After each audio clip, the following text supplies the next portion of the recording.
Yo everyone. Today I'm gonna show you guys my rigged up Hobie Revo or Revolution 16.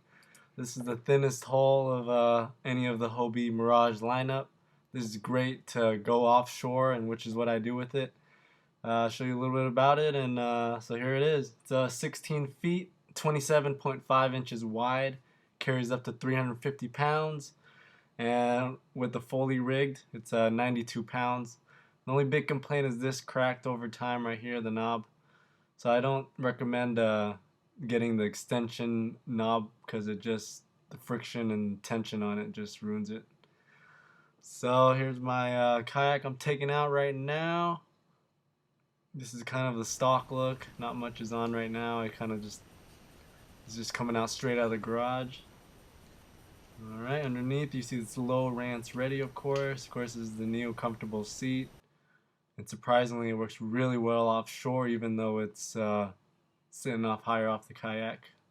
I do admit, I do miss the old seating style better. You just had more control and you feel more connected with your kayak. Here's the landing gear boondocks. I got a video on how to install that and my long-term review of that.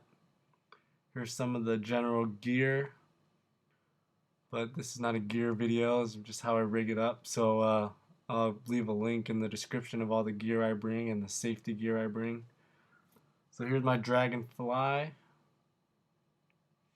It's a chirp and GPS and everything. It's great. Sometimes I fish in the fog, so it's really nice to have the GPS system to know where home base is. So there's a Raymarine Dragonfly. I think the number 5 is one that's currently out. So I just put on a ram ball with a quick disconnect on the track system. Just plug it in right now. And I'll show you all the wiring and everything and just how it looks from the cockpit. All the wiring goes through here. Of course, all the Hobies now are wired and have the grommets so you can easily install your fish finder. Here's my fish bag. I usually put the batteries in. I go offshore and fight a lot of waves, so I do sometimes end up having a lot of water in the hole, or at least a couple cups of it. So I put usually everything in a dry bag just to prepare it getting wet.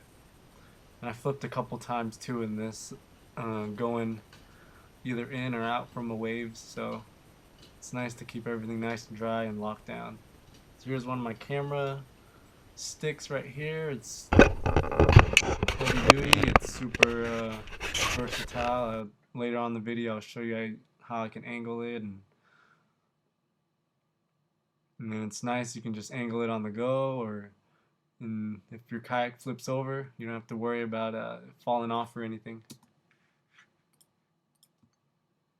Alright, so I have a couple gear tracks from Yak Attack, one on the back, one in the front as you saw earlier, so I can get a back angle and you can see how versatile this Ram panfish. I'll leave a link if you guys wanted to check it out.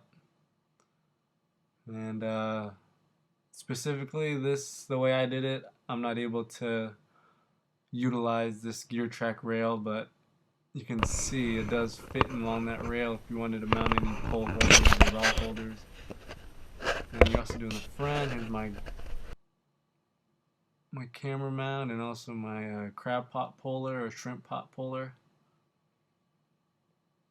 You can see there's a 2-ball joint on each side, so it's angle in any direction. And everything is nice and easy, quick to remove. Just give it a couple twirls and you're good.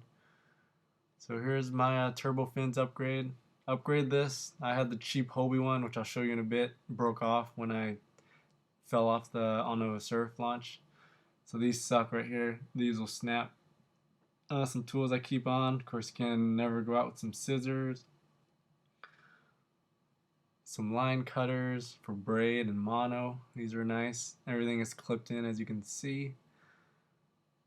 Some pliers, of course, to remove hooks and anything from your fish. Also have a crab shell measurer I just finished crabbing season not so long ago.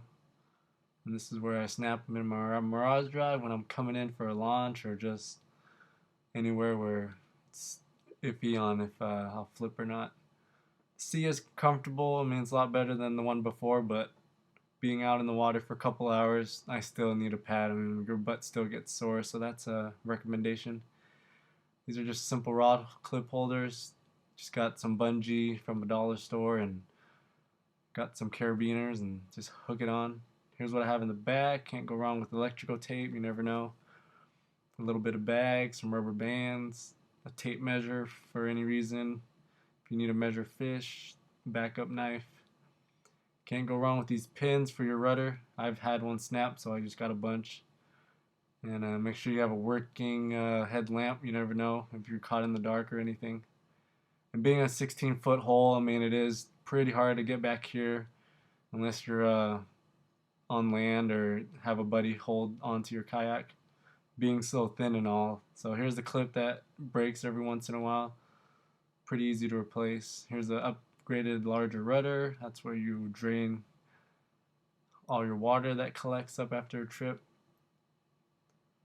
And of course you gotta have a flag for safety, so I put this in the back. Now I'll put a link of this. You can get this on Austin Kayak, or make your own flag. And this one has a light on top, so it's nice if you're fishing in the evening or overnight. So yeah, quick removal. In the back, I don't carry a lot of weights or holding fish rods, so I just use the plastic gear track from Yak Attack.